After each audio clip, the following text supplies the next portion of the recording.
Sir, നേപ്പാളിലെ മുൻ രാജാവിനെ അറസ്റ്റ് ചെയ്യുമോ? നേപ്പാളിലെ മുൻ രാജാവ് ജ്ഞാനേന്ദ്ര ബീർ ബിക്രം ഷാ ദേവ്, അദ്ദേഹം ഏത് സമയവും അറസ്റ്റിലാകാം എന്നുള്ള അവസ്ഥയിലാണ് ഇപ്പോൾ ഉള്ളത്. അറസ്റ്റ് ചെയ്ത് വീട്ടുതടങ്കലിലാക്കുക. ഇത് ഇന്നലെ പാർലമെൻറ്റ് ചേർന്നിരുന്നു. ആ പാർലമെൻറ്റിൽ ഭരണപക്ഷത്തിനെ അനുകൂലിക്കുന്ന സഖ്യമുണ്ടല്ലോ, ആ സഖ്യത്തിൻ്റെ എം പിമാരെല്ലാം രാജാവിനെ അറസ്റ്റ് ചെയ്യണം. രാജാവാണ് ഈ കഴിഞ്ഞ വെള്ളിയാഴ്ച അവിടെ നടന്ന പ്രക്ഷോഭത്തിൻ്റെയൊക്കെ സൂത്രധാരൻ എന്നവർ അഭിപ്രായപ്പെട്ടതായിട്ട് നേപ്പാളി കാഠ്മണ്ഡുവിൽ നിന്നുള്ള റിപ്പോർട്ടുകളിൽ കാണുന്നുണ്ട്. പിന്നെ രാജാവ് ഈ പ്രക്ഷോഭം തുടങ്ങിയത് എന്താണെന്ന് വെച്ച് കഴിഞ്ഞാൽ, രാജാവ് 2 മാസത്തെ അവധിക്ക് പോയിട്ട് അടുത്ത കാലത്ത് തിരിച്ചു വന്നു. തിരിച്ചു വരുമ്പോൾ അദ്ദേഹത്തിന് സ്വീകരണം കൊടുത്തുകൊണ്ട് രാജാവിനെ അനുകൂലിക്കുന്ന ആളുകൾ രാജഭരണം തിരിച്ചു വരണം എന്ന് പറഞ്ഞിട്ട് അദ്ദേഹത്തിനെ സ്വീകരിച്ച് ആനയിച്ച് വലിയ പ്രക്ഷോഭം നടത്തി, പ്രതിഷേധ പ്രകടനമൊക്കെ. അദ്ദേഹത്തിനെ കൊട്ടാരം വരെ അനുഗമിച്ചു. മാത്രമല്ല, ആ പ്രക്ഷോഭത്തിൽ യോഗി ആദിത്യനാഥിനെ പ്രകീർത്തിക്കുന്ന പോസ്റ്ററുകളും ഉണ്ടായിരുന്നു. എന്താന്ന് വെച്ചാൽ, യോഗി ആദിത്യനാഥിൻ്റെ ഗോരഖ്പൂർ മഠം അവരാണ് ഇതിൻ്റെ ഈ രാജാവിൻ്റെ ഉപദേഷ്ടാക്കളായിട്ട് ഉണ്ടായിരുന്നത്. ഈ ഗോരഖ് മഠം ആണ് എന്ന് പറഞ്ഞാൽ, ഇവിടുത്തെ ഗോരഖ് നാഥ് ആണ് അവരുടെ പരദേവത രാജകുടുംബത്തിൻ്റെ. ഈ ഗോരഖ് പീഠത്തിൻ്റെ അധിപതികളാണ് എപ്പോഴും അവിടുത്തെ ആചാര്യന്മാരായിട്ട് കാര്യങ്ങളൊക്കെ ചെയ്തുകൊണ്ടിരുന്നത്. അത് ഹിന്ദു രാഷ്ട്രമായിരുന്നപ്പോൾ, ലോകത്ത് ആകെ ഒരു ഹിന്ദു രാഷ്ട്രമേ ഉണ്ടായിരുന്നുള്ളൂ, നേപ്പാൾ. പിന്നെ അത് നക്സലൈറ്റ് രാജ്യമായി പോയി. മാർക്സിസ്റ്റ് ലെനിനിസ്റ്റ് പ്രചണ്ഡ എന്നൊക്കെ പറഞ്ഞ ആളുകളുമൊക്കെ ഭരിച്ച് ഇപ്പോൾ അത് വെന്ത് വെണ്ണീറായിരിക്കുകയാണ്. നേപ്പാൾ കത്തിക്കൊണ്ടിരിക്കുകയാണ് ഇപ്പോൾ. അപ്പോൾ ഒന്നാമത് ഈ രാജഭരണം, രാജാവ് ഇനി ഭരിക്കാനൊന്നും പോകുന്നില്ല, അതിന് തയ്യാറാവാനൊക്കെയുള്ള സാധ്യതയൊക്കെ വളരെ കുറവാണ്. എന്നാലും ഈ ഇപ്പോഴത്തെ ഭരണത്തിനോട്, അഴിമതിയോട്, പിന്നെ ചൈനയുടെ സ്വാധീനത്തോട്, ചൈന പറയുന്ന വിധത്തിലാണല്ലോ ഇപ്പം നേപ്പാളിൻ്റെ നടപ്പ്, അതിനോടുള്ള ജനരോഷമാണ് ഈ അണപൊട്ടിയിരിക്കുന്നത് എന്നുള്ളതാണ്. അപ്പോൾ അവർക്ക് എന്തെങ്കിലും ഒരു കാരണം വേണമല്ലോ. അപ്പോൾ മൊണാർക്കിയെ, രാജഭരണത്തിനെ അനുകൂലിക്കുന്നു എന്നവർ പറയുന്നു എന്ന് മാത്രമേ ഉള്ളൂ. ആ പ്രക്ഷോഭം വിജയിച്ചു കഴിഞ്ഞാൽ അവരുടേതായ ഒരാൾ, കാരണം പാർട്ടിയൊക്കെ ഉണ്ട്, ഈ മൊണാർക്കി അനുകൂലിക്കുന്ന പാർട്ടി ഉണ്ട് അവിടെ. ഇപ്പോൾ ഈ രാജാവ്, മുൻ രാജാവ് ജ്ഞാനേന്ദ്ര ബീർ ബിക്രം ഷാ ദേവ് നേപ്പാൾ രാഷ്ട്രീയ പഞ്ചായത്ത് അതിൻ്റെ ചെയർമാൻ നവരാജ് സുബേദി, ഇവർ രണ്ടുപേരെയും അറസ്റ്റ് ചെയ്ത് വീട്ടുതടങ്കലിലാക്കും എന്നാണ് റിപ്പോർട്ടുകൾ. ഈ സുബേദി, നേപ്പാൾ രാഷ്ട്രീയ പഞ്ചായത്ത് ചെയർമാൻ നവരാജ് സുബേദിയാണ് മൊത്തം പ്രക്ഷോഭത്തിൻ്റെ ഏകോപനം എന്നാണ് അവിടുത്തെ ഈ KP ശർമ്മ ഒലി ആണിപ്പോൾ പ്രധാനമന്ത്രി. KP ശർമ്മ ഒലിയുടെ പാർട്ടി പ്രചരിപ്പിക്കുന്നത് ഈ സുബേദി എന്ന് പറഞ്ഞ ആളാണ് രാജാവിന് വേണ്ടി കാര്യങ്ങളെ ഏകോപിപ്പിക്കുന്നത് എന്നാണ്.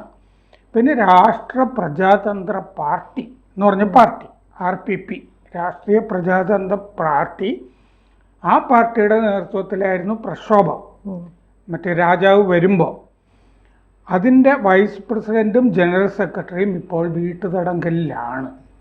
അതിൻ്റെ ഈ പ്രക്ഷോഭം നടത്തുന്ന പാർട്ടിയുടെ വൈസ് പ്രസിഡൻറ്റും ജനറൽ സെക്രട്ടറിയും RPP വീട്ടുതടങ്കലിലാണ്. KP ശർമ്മ ഒലി പ്രധാനമന്ത്രി കഴിഞ്ഞ ദിവസം രാജാവിൻ്റെ സുരക്ഷ കുറച്ചു, സുരക്ഷാ ഭടന്മാരുടെ എണ്ണം കുറച്ചു. ആരെങ്കിലും തട്ടിക്കോട്ടെ എന്ന് വിചാരിച്ചിട്ടായിരിക്കുമല്ലോ. പാസ്പോർട്ട് പിൻവലിച്ചു. അപ്പോൾ വേറെ ഒരു സ്ഥലത്തേക്കും പോകാനും പറ്റില്ല. ഈ അറസ്റ്റിൻ്റെ മുന്നോടിയായിട്ട് ഉള്ള സൂചനകളാണിത്. സുരക്ഷാ ഭടന്മാരുടെ എണ്ണം 25-ൽ നിന്ന് 16 കുറച്ചു. 25-ൽ നിന്ന് അപ്പോൾ 9 പേരെ കുറച്ചു ഭടന്മാരെ. മറ്റേ കാഠ്മണ്ഡു നഗരസഭ ഈ പ്രക്ഷോഭം കാരണം പൊതുസ്വത്തിന്, ബസ്സിന് കല്ലെറിയുന്ന പരിപാടിയൊക്കെ കാണുമല്ലോ, പൊതുസ്വത്തിന്, ജനാലകളിൽ തകർക്കുക, അങ്ങനെ പൊതുസ്വത്തിന് കേടുവരുത്തി പ്രക്ഷോഭകാരികൾ എന്ന് പറഞ്ഞിട്ട് 7.93 ലക്ഷം നേപ്പാൾ രൂപ പിഴ ചുമത്തി പ്രക്ഷോഭക്കാർക്ക്. 7.93 ലക്ഷം നേപ്പാൾ രൂപ എന്ന് പറഞ്ഞാൽ 4.96 ഇന്ത്യൻ രൂപ, 5 ലക്ഷം രൂപ നമ്മുടെ കണക്കിൽ അത് ചുമത്തിയിട്ടുണ്ട്. അപ്പോൾ മൊത്തത്തിൽ പ്രക്ഷോഭകാരികളെ അടിച്ചമർത്താനുള്ള ശ്രമങ്ങളാണ് നടന്നുകൊണ്ടിരിക്കുന്നത്. ഈ RPP ആണ് പ്രക്ഷോഭം നയിക്കുന്നതെന്ന് ഞാൻ പറഞ്ഞല്ലോ. മറ്റേ രാഷ്ട്രീയ പ്രജാതന്ത്ര പാർട്ടി അവര് കഴിഞ്ഞ ദിവസം സർവകക്ഷി യോഗം ഈ KP ശർമ്മ ഒലി വിളിച്ചിരുന്നു, പ്രധാനമന്ത്രി. ആ സർവകക്ഷി യോഗത്തിലേക്ക് ഈ പ്രക്ഷോഭം നയിക്കുന്ന പാർട്ടിയെ ക്ഷണിച്ചില്ല. ബാക്കിയുള്ളവർ കൂടിയാണ് പ്രക്ഷോഭത്തിനെ പറ്റി ചർച്ച ചെയ്തത്, ഇവരെ വിളിക്കാതെ ക്ഷണിച്ചില്ല. പാർലമെന്റിൽ പക്ഷെ ഇവരുണ്ട്. അപ്പോൾ അതുകൊണ്ട് പാർലമെന്റിൽ വലിയ ബഹളമായിരുന്നു ഇന്നലെ. 2 മണിക്കൂർ പാർലമെന്റ് തടസ്സപ്പെട്ടു പ്രവർത്തനം.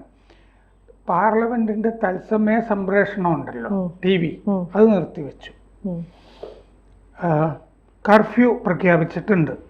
2 മരണം, 2 പേർ കൊല്ലപ്പെട്ടു. അതിലൊരാൾ വീഡിയോ ജേർണലിസ്റ്റ് ആയിരുന്നു, മറ്റേതൊരു സാധാരണ പൗരനോ ആയിരുന്നു. ഏപ്രിൽ 3 വരെ അന്ത്യശാസനം കൊടുത്തിട്ടുണ്ട് പ്രക്ഷോഭകാരികൾക്ക്. ഏപ്രിൽ 3 ആകുമ്പോൾ പിൻവലിച്ച് വീട്ടിൽ പൊക്കോളണം എന്ന് പറഞ്ഞിട്ടുണ്ട്.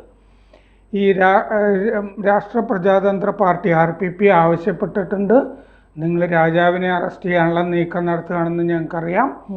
അത് തീക്കൊള്ളി കൊണ്ട് ചൊറിയുന്നതാണ്.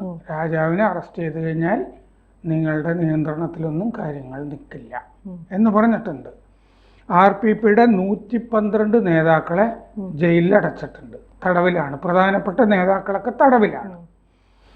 അപ്പോൾ ധവൽ ശംഷേർ റാണ, രവീന്ദ്ര മിശ്ര തുടങ്ങിയ വലിയ നേതാക്കളൊക്കെ തടവിലാണ്.